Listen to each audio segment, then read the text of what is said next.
উফ, এর গায়ে তো দানবীয় শক্তি। আমি মরে হাল্ক বাবা, শরীরটা খুব দুর্বল হয়ে গেছে। কবে যে মরে যাই ঠিক নেই, কিন্তু জীবনের একটা শেষ ইচ্ছে পূরণ হলো না। কি ইচ্ছে বাবা, তুমি বলো। খুব শখ ছিল একবার বিমানে চড়ব, মেঘের ওপর দিয়ে উড়ব। চলো বাবা, আজই তোমাকে বিমানে চড়াবো। ম্যাডাম, এই নিন আমার সব জমানো টাকা। আমার বাবাকে একটা টিকিট দিন। এই কয়টা টাকায় প্লেনের চাকাও দেখার যোগ্যতা নেই তোদের। ছি, কি নোংরা পোশাক! এখান থেকে বের হ, ফকিন্নির দল!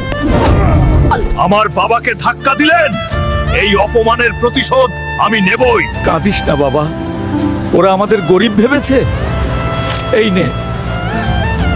এটা কি বাবা? এটা দাদুর আমলের নকশা।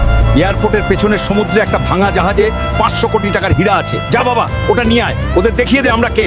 ওই তো হীরা, কিন্তু উফ, এর গায়ে তো দানবীয় শক্তি।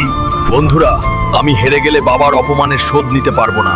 তোমরা কি চাও এয়ারপোর্টের ওই অহংকারী মেয়েটা জিতুক? না চাইলে জলদি ভিডিওতে একটা লাইক আর সাবস্ক্রাইব করে আমাকে শক্তি দাও প্লিজ। ধন্যবাদ বন্ধুরা, এবার দেখ আমার পাওয়ার।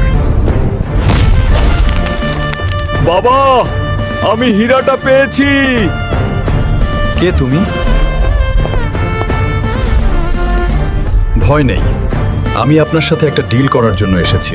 শুনেন বস, এই হীরার যা দাম তা দিয়ে আপনার পুরো কোম্পানি 3 বার কেনা যাবে। ও মাই গড, এত বড় হীরা! তুমি কি চাও?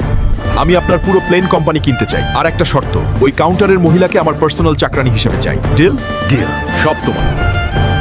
তুই সত্যি আমাকে আকাশে ওড়ালি, আজ আমি শান্তিতে মরতে পারবো। তোমার খুশির জন্য আমি সব করতে পারি বাবা। স্যার,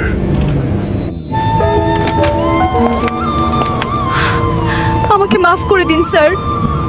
মনে রাখবেন ম্যাডাম, গরিবের পোশাক ছেঁড়া হতে পারে, কিন্তু তাদের স্বপ্ন ছোট নয়। এখন যান, বাথরুম পরিষ্কার করুন।